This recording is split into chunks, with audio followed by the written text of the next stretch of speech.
Hi, my name is Yoni Batat, and I'm a Boston-based musician creating some new music now in the next few months as part of the Community Creative Fellowship, a new initiative by CJP and J Arts, which is allowing me the opportunity to create new work inspired by and in dialogue with the greater Boston Jewish community. As part of my work, I'm exploring the themes of memory, fragmentation, and the senses, the way taste, smell, touch can connect us with memory, connect us with our ancestors, and give us a more grounded sense of who we are. One song in particular deals with food and the struggle to recreate family dishes that bring us closer to our ancestry, closer to our loved ones, closer to our past.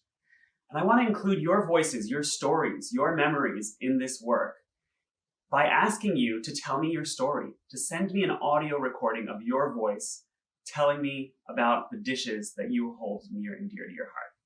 Is there a particular dish that connects you closer to family? What does it smell like? What does it taste like? Is there a dish you're struggling to recreate? What is it that you're trying to capture about that dish? And if your family, your ancestors were here with you in the kitchen, what might they tell you? Would they be frustrated watching you cook? Would they be amused, proud? How would they feel and what would they say if they were there with you in the kitchen? I want to turn it over to my friend Annabel Rabiyah, who is an Iraqi Jewish chef and a friend of mine who's been helping me with this work and who's going to demonstrate an example of the types of stories I'm looking for.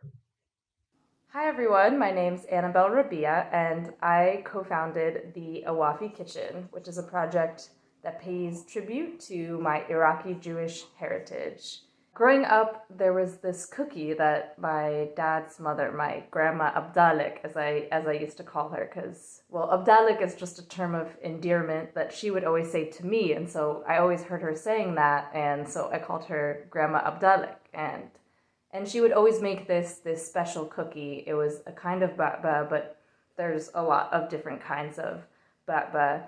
It was a braided cookie. It was a little sweet. It has a little bit of spice to it. And I think she made it, specifically for me when I would come to visit, because she knew how much I loved it. And, I have such a visceral memory of going to her house and those fresh cookies and the, the smell and the taste of it. And just that feeling of that affection by making those cookies for me. Since she died, I've never had cookies quite like that. And so for an event a couple years ago, I really wanted to recreate this batba, and so I might have made it like 10 times or something because, there was not a really clear recipe. There was actually some record of what she did because my dad collected some recipes from her before she died, but it was totally, not comprehensive, and there's ingredients missing and stuff like that, and I just remember the moment that it came out of the oven and it smelled the way that it smelled when she made it, and it just brought me back to that moment of being 5 or 6 or something and eating that cookie. And yeah, it was very special to feel connected to her in that way. What is your story? What are the dishes that bring you closer to family and ancestry? I want to invite you to use your smartphone and record these stories and send them in to me at yonibatat.com/community. I'll be taking fragments, sentences, phrases, words from your submissions and weaving them together in a soundscape for my song. I'm looking forward to sharing the final product with you later this summer. Thank you so much.